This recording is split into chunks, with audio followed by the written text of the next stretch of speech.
So welcome guys, welcome to right to education classes. आज का हमारा टॉपिक है physical properties of the alkanes और उसके बाद हम कुछ नेमिंग रिएक्शंस को पढ़ेंगे। तो चलिए वीडियो को स्टार्ट करते हैं। Physical property, here we will discuss about physical property like a boiling point, densities. अभी हम इसके बारे में डिस्कस करने वाले हैं, बॉइलिंग पॉइंट के बारे में और डेंसिटी के बारे में। मतलब कि जो एल्केन्स है उसकी कुछ फिजिकल प्रॉपर्टी के बारे में हम पढ़ने वाले हैं। ठीक है। Covalent bonds of alkene molecules are इधर कार्बन कार्बन बॉन्ड। ठीक है, जैसे मैंने अभी पिछली वीडियो में आपको समझाया था कि जो कार्बन कार्बन के बीच में जो बॉन्ड होता है वो क्या होता है, पूरा नॉन पोलर होता है, कम्प्लीटली नॉन पोलर। क्योंकि जितना इलेक्ट्रॉन नेगेटिविटी इसकी है इस वाले कार्बन की, वो भी सेम इस कार्बन की है। तो इलेक्ट्रॉन्स किसी एक तरफ शिफ्ट नहीं होंगे, तो मतलब कि दोनों तरफ बराबर ही इलेक्ट्रॉन जाएंगे। ठीक है। और उसकी तरफ अगर हम देखें कि हाइड्रोजन, नेक्स्ट अगर हम हाइड्रोजन को देखें तो हम पाएंगे कि जो हाइड्रोजन कार्बन के बीच में भी एकदम कंप्लीटली नॉन पोलर है। हाइड्रोजन और कार्बन का बॉन्ड भी नॉन पोलर है, बट हाइड्रोजन का इलेक्ट्रोनेगेटिविटी आप देखेंगे तो अप्रोक्स 2.1 समथिंग में आता है। ठीक है। और कार्बन का आप देखेंगे तो 2.4 या 5 समथिंग अप्रोक्स में इसमें आता है। तो मतलब कि बहुत ही कम पोलैरिटी होती है हाइड्रोजन और कार्बन में। ठीक है। पोलैरिटी मतलब समझ लो ना कि इलेक्ट्रॉन्स का एक तरफ शिफ्ट हो जाना, जिसकी ज़्यादा इलेक्ट्रोनेगेटिविटी उधर इलेक्ट्रॉन ज़्यादा शिफ्ट हो जाते हैं। ठीक है। तो हल्का सा ऐसा होगा कि कार्बन की तरफ कभी कभी शिफ्ट होना चाहेगा, लेकिन ये कंप्लीटली नॉन पोलर होते हैं। बट पोलर होते हैं तो बहुत ही वेरी लेस पोलैरिटी। ठीक है। वेरी वीकली पोलर होते हैं। ठीक है। देयरफॉर द एल्केन्स आर इधर नॉन पोलर, जैसे मैंने ये बताया ये नॉन पोलर होते हैं, और weekly polar.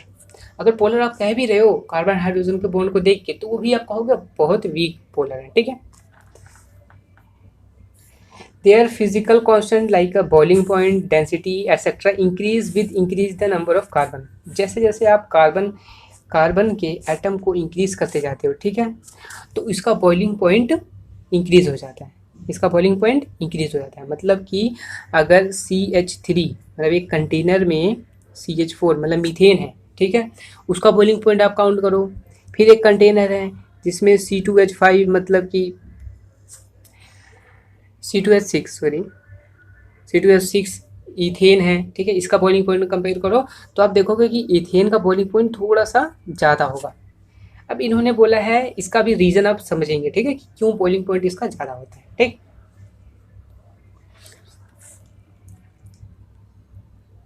Except for first few member मतलब कार्बन है, जो मीथेन है, इथेन है, प्रोपेन को मतलब कि अप्रोक्स कम डिफरेंस होता है, उसको छोड़कर the boiling point increase by 20 to 30 degree for each CH2 unit that is added to the chain. मतलब कि अगर हम देखें CH4 उसका बॉइलिंग पॉइंट, फिर देखें हम C2H6 इसका बॉइलिंग पॉइंट। ठीक है। तो इन्होंने बोला CH2 यूनिट ऐड हो रही है ना। अब देखो यहाँ पे इसका देखो स्ट्रक्चर कैसे बनेगा।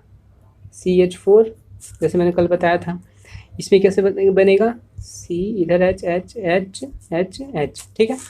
ठीक। अब देखो इसमें और ऐड करेंगे तो प्रोपेन में बनाना है C3H8। इसका कैसे बनेगा C ठीक है। यहाँ पे CH3, ये भी CH3, यहाँ पे H, तो ये CH2 है। तो जैसे जैसे आप CH2 ऐड करते रहते हो, CH2 बीच में है, अब देखो ब्यूटेन आप कैसे बनाओगे, कार्बन कार्बन कार्बन कार्बन। ठीक है। तो ये CH3 हो गया, ये CH2 ठीक है।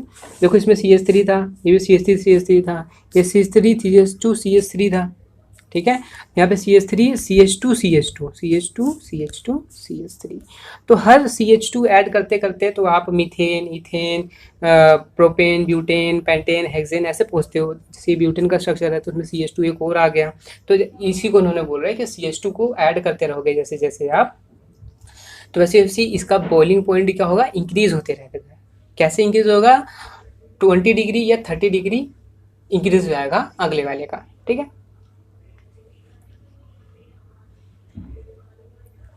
The boiling point of covalent substance depend upon the intermolecular force. अब देखो बॉइलिंग पॉइंट क्या होता है, इंटरमोलिकुलर फोर्स कितना ज़्यादा है उतना ज़्यादा बॉइलिंग पॉइंट। सपोज मैं यहाँ पे एक कंटेनर ले रहा हूँ, एक यहाँ कंटेनर ले रहा हूँ, एक यहाँ कंटेनर ले रहा हूँ, ठीक है।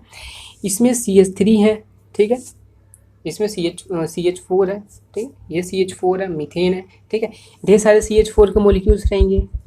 इसका बॉइलिंग मतलब हम इसको गर्म करेंगे तो देखेंगे कि किस टेम्परेचर पे इसका जो मोलिक्यूल है वो भाप बन के उड़ने लग जा रहा है, तो उस टेम्परेचर को बोलेंगे बॉइलिंग पॉइंट, ठीक है। ये देखेंगे C2H6, ठीक है, C2H6, इसमें ढेर सारे C2H6 के मोलिक्यूल्स रहेंगे, ठीक है। इसको हम बॉईल करेंगे तो जिस टेम्परेचर पे इसका मतलब कि वेपर बनने लग जाएगा, that is a boiling point. तो डिफरेंस कहाँ आता है, जैसे जैसे कार्बन चैन इंक्रीज़ होते हैं उसी के साथ साथ उन जो मॉलिक्यूल्स हैं, जो भी कार्बन मॉलिक्यूल्स हैं, उनके बीच का फोर्स ऑफ अट्रैक्शन क्या होता है, इंक्रीज़ हो जाता है। मतलब जो दो मॉलिक्यूल्स हैं वो आपस में ज़्यादा स्ट्रांगली बॉन्डेड हो जाते हैं, ठीक है। बॉन्डेड नहीं, फोर्स ऑफ अट्रैक्शन ज़्यादा हो जाता है ड्यू टू वैन फोर्स, ठीक है। और वो आपस में उलझने के कारण उनका वेपर बनना थोड़ा सा मुश्किल हो जाता है क्योंकि उनका 3D स्ट्रक्चर होता है, ठीक है। तो मॉलिक्यूल्स आपस में उलझ जाते हैं तो इनका मतलब वेपर बन के जाना मुश्किल हो जाता है। तो आप बस जनरल वे में ये समझिए कि जैसे जैसे एल्केन का चैन इंक्रीज हो जाती है तो वो मॉलिक्यूल्स आपस में उलझने लगते हैं और वैन डर वाल फोर्स के कारण वो आपस में चिपके हुए रहते हैं। तो इसके लिए ज़्यादा टेम्परेचर चाहिए होता है उनको वेपर बनाने के लिए, मतलब उनका बॉइलिंग पॉइंट हाई होता है, ठीक है। Intermolecular force in turn depend upon the number of electrons. Intermolecular force number of electron पे डिपेंड करता है। क्यों? क्योंकि ज़्यादा इलेक्ट्रॉन्स रहेंगे, ठीक है, तो डाइपोल मोमेंट इंक्रीज हो जाएगा, ठीक है, म्यू डाइपोल मोमेंट इंक्रीज हो जाता है, ठीक है। तो उसके बाद इंट्रैक्शन बढ़ जाता है, मतलब कि एक मॉलिक्यूल्स का डाइपोल मोमेंट थोड़ा बढ़ जाएगा, दूसरे मॉलिक्यूल्स का भी बढ़ जाएगा, तो ये आपस में क्या करेंगे, क्लोजली रहना चाहिए, ठीक है। Surface area of surface area of the molecules, एक मॉलिक्यूल्स दूसरे मॉलिक्यूल्स का सरफेस एरिया पे भी डिपेंड करता है। मतलब कि जितना ज़्यादा सरफेस एरिया हो उनको ज़्यादा टेम्परेचर चाहिए होगा बॉयल होने के लिए। एंड इट्स डाइपोल मूवमेंट, जैसे मैंने ये बताया ना, ज़्यादा इलेक्ट्रॉन्स रहेगा तो डाइपोल मूवमेंट ज़्यादा रहेगा, डाइपोल मूवमेंट ज़्यादा रहेगा तो ये मॉलिक्यूल्स और ये मॉलिक्यूल्स आपस में समझ, ये मॉलिक्यूल्स आपस में क्या करेंगे, क्लोज रहना चाहेंगे।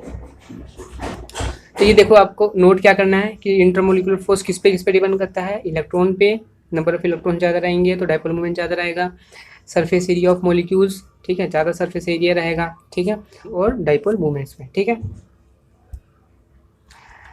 The intermolecular force increase with increase the number of electrons और in the value of dipole movement and the surface area. जैसे सरफेस एरिया इंक्रीज हो जाता है और डाइपोल मूवमेंट इंक्रीज हो जाता है तो इंटरमोलिकुलर फोर्स ज़्यादा लगेगा तो बॉइलिंग पॉइंट भी ज़्यादा होगा, ठीक। Stronger the intermolecular force higher the boiling point, मतलब कि ये जो दो मॉलिक्यूल्स हैं जितना ज़्यादा ये ज़्यादा क्लोज में रहेंगे, मतलब कि एक प्रोपेन दूसरा प्रोपेन, ठीक है, मॉलिक्यूल्स मतलब प्रोपेन ब्यूटेन पेंटेन हेक्सेन जो भी एल्केन है, ठीक है, ये जितना स्ट्रांगली एक पास में रहेंगे, ठीक है, उतना ही मुश्किल होगा, मतलब कि ज़्यादा टेम्परेचर चाहिए होगा इनको वेपर बनाने में, ठीक है, तो मतलब हाइयर बॉइलिंग पॉइंट होगा।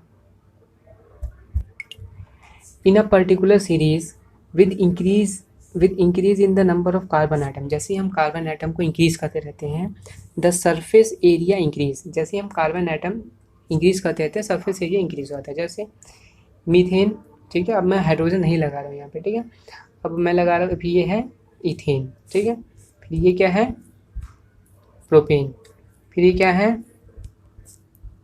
ब्यूटेन। तो देखो इसका सरफेस एरिया इतना ही है, इसका सरफेस एरिया इतना हो गया, इसका सरफेस एरिया देखो कितना हो गया, इतना ज़्यादा हो गया, ठीक है, इसका सरफेस एरिया इतना ज़्यादा हो गया, ठीक है।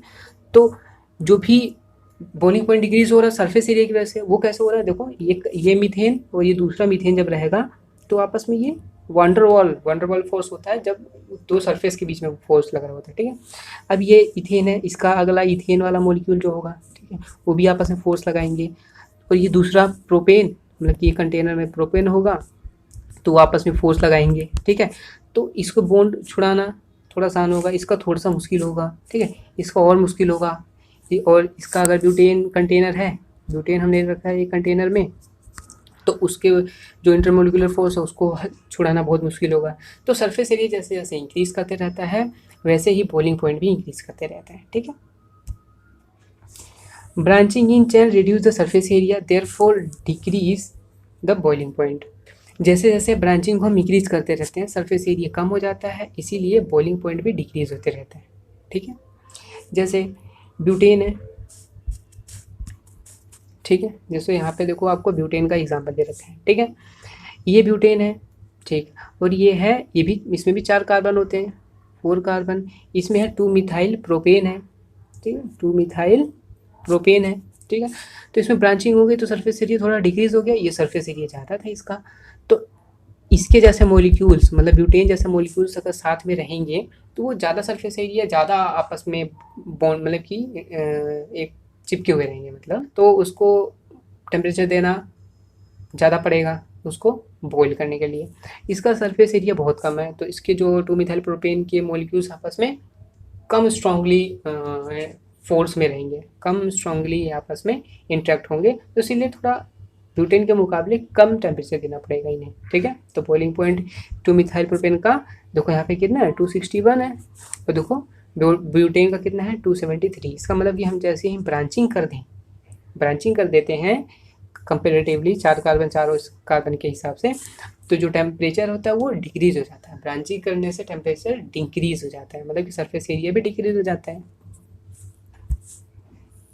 ऐसे यहाँ पे एग्जांपल दे रखा है, पेंटेन है, 2 मिथाइल ब्यूटेन दे रखा है। देखो पेंटेन का बॉइलिंग पॉइंट कितना है, 309, और मिथाइल का 300। ठीक है, और देखो एक और ब्रांचिंग कर दी इन्होंने तो 282 ही रह गया। टेम्परेचर बहुत कम, थोड़ा और कम चाहिए 2 डाइमिथाइल प्रोपेन के लिए। ठीक है,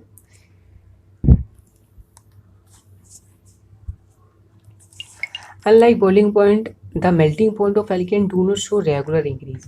जैसा बॉइलिंग पॉइंट रेगुलर इंक्रीज करता है, मतलब कि कार्बन से लेके, एक कार्बन से लेके हम 10 कार्बन, मतलब इन्फिनिटी कार्बन तक जाते रहते हैं, तो बॉइलिंग पॉइंट क्या होता है, इंक्रीज करता है। ठीक है, लेकिन मेल्टिंग पॉइंट में ऐसा कुछ ट्रेंड नहीं है। ठीक, बॉइलिंग पॉइंट में ऐसा ट्रेंड है, लेकिन मेल्टिंग पॉइंट में ऐसा ट्रेंड नहीं है।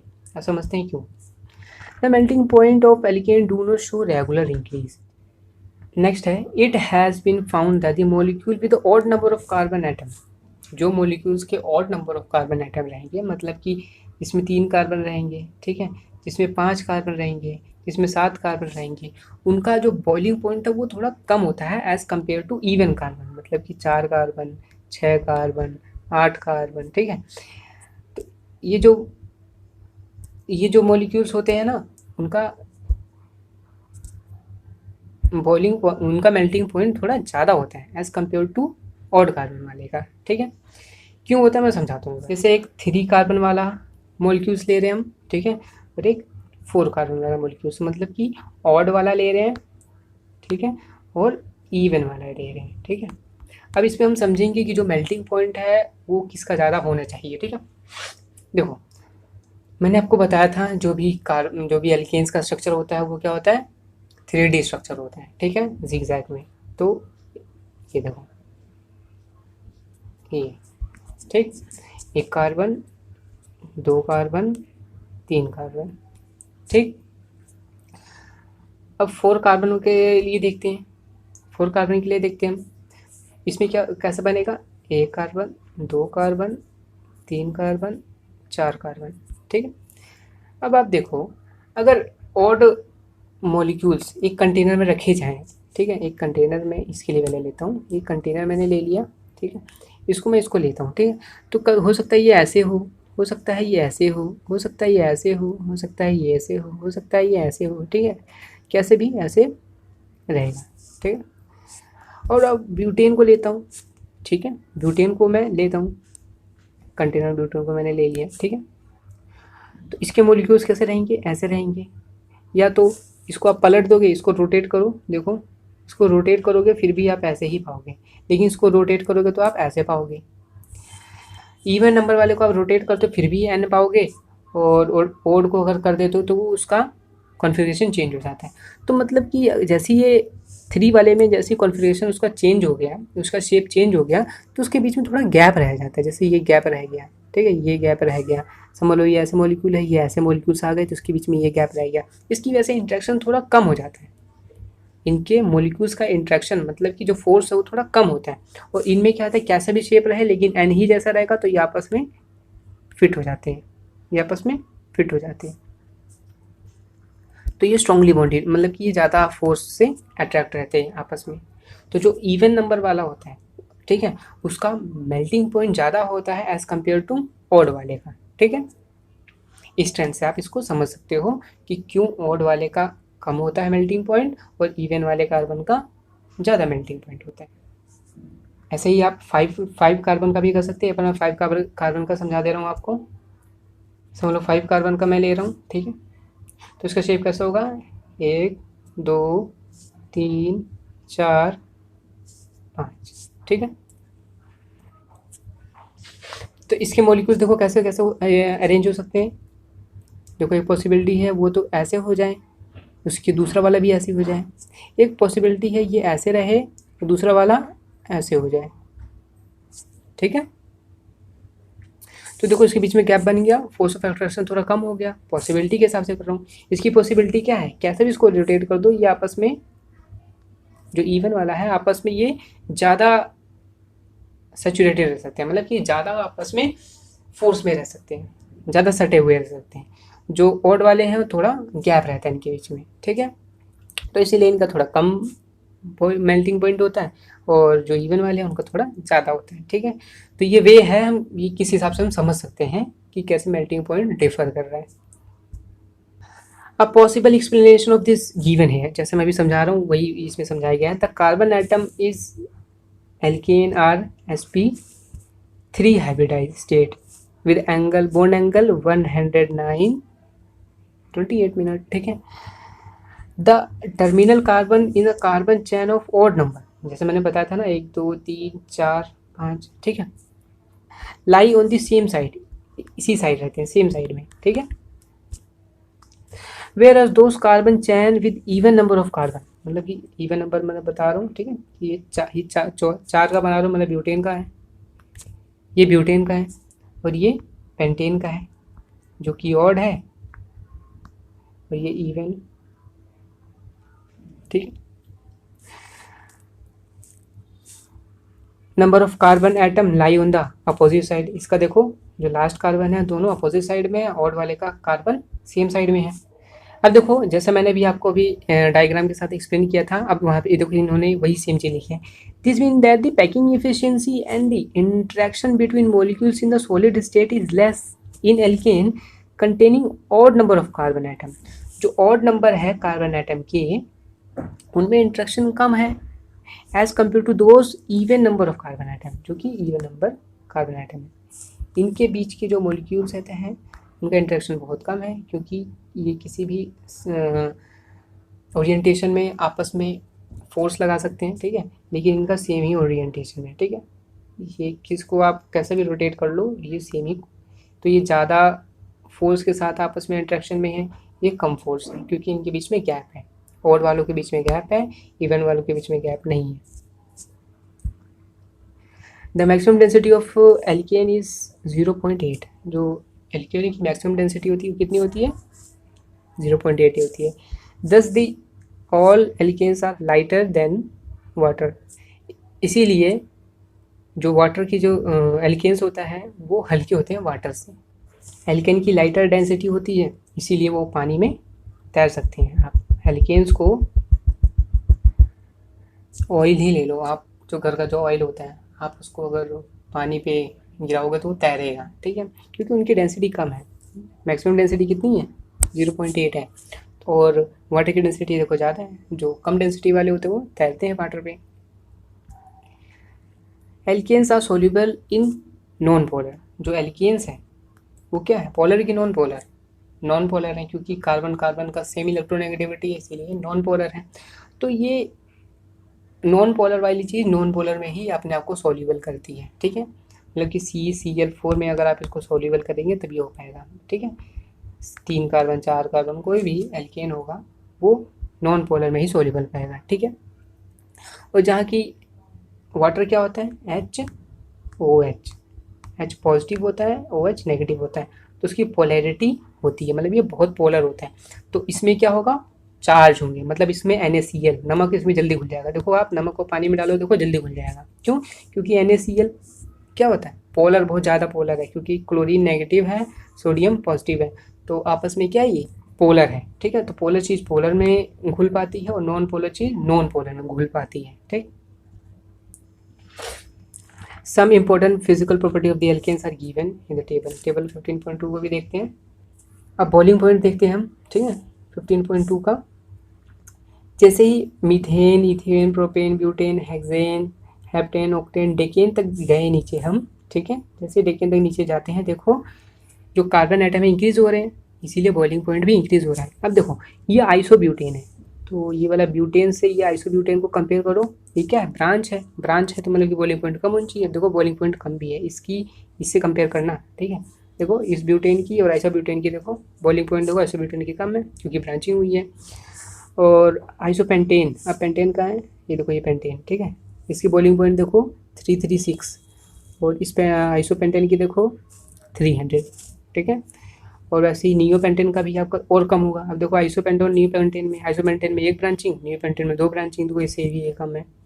तो ऐसे आप ट्रेंड को समझ सकते हैं। ठीक है, डेंसिटी देखो मीथेन की थोड़ी ज़्यादा है। ठीक है, लेकिन उसके बाद अब जैसे ही ये डेकेन तक जाएंगे, देखो डेंसिटी भी इंक्रीज कर रही है। ठीक है, 509, 5005। ठीक है, तो ये अपोजिट ट्रेंड है, यहाँ से प्रोपेन से लेके मीथेन तक अपोजिट ट्रेंड है। ठीक है, इसके बाद ये प्रोपेन सबसे कम है, उससे ज़्यादा इथेन डेंसिटी है, उससे ज़्यादा मीथेन की डेंसिटी है। लेकिन अब ब्यूटेन से देखो नीचे जैसे जैसे आप जाते रहोगे, देखो डेंसिटी इंक्रीज हो रही है। ठीक, तो डेंसिटी के लिए आप ये समझना कि प्रोपेन से अपोजिट जाना है मीथेन तक, और ब्यूटेन से लेकर डेकेन तक इंक्रीज करेगी। ठीक है, अब मेल्टिंग पॉइंट का ट्रेंड देखते हैं। प्रोपेन से लेके फिर मीथेन तक देखो ये इंक्रीज किया गया है, प्रोपेन से मीथेन तक इंक्रीज है। फिर ब्यूटेन का फिर उससे देखो ब्यूटेन से ज़्यादा पेंटेन, हेक्सेन, हेप्टेन, ऐसे करके डेकेन तक देखो इंक्रीज है मेल्टिंग पॉइंट। ठीक है, अब आइसोब्यूटेन को ब्यूटेन से कंपेयर करके देखते हैं।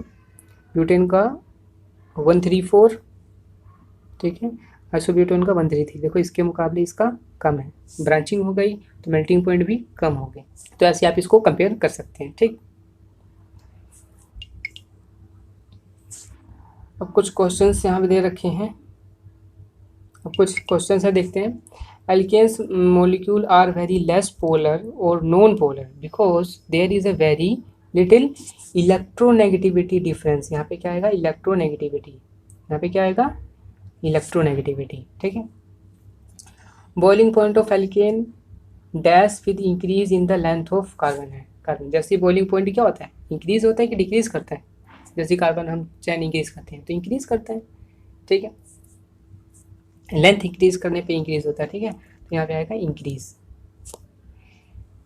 सी क्वेश्चन है, ब्रांचिंग इन कार्बन चैन। कार्बन चैन में अगर हम ब्रांचिंग करते हैं तो क्या होगा, बॉइलिंग पॉइंट इंक्रीज होगा कि डिक्रीज होगा, बॉइलिंग पॉइंट डिक्रीज हो जाता है। ठीक है, क्यों, क्योंकि अब मैंने बोला था सरफेस एरिया डिक्रीज होता है, सरफेस एरिया डिक्रीज होगा तो इंट्रैक्शन कम हो जाएगा, कम हो जाएगा तो फिर कम टेम्परेचर पे वो भाप बन जाएगा, वेपर बन जाएगा। The, alkanes are soluble in, alkanes किस पे सोल्यूबल है, एल्केन्स क्या होता है, नॉन पोलर, तो किस में सोल्यूबल होंगे, नॉन पोलर में, यहाँ लिखोगे आप नॉन पोलर सॉल्वेंट। ठीक है, तो गाइस ये वीडियो बहुत लेंथी हो गई है, अब इसको यहीं पे स्टॉप करते हैं, आगे हम देखेंगे 15.4। Thank you for watching.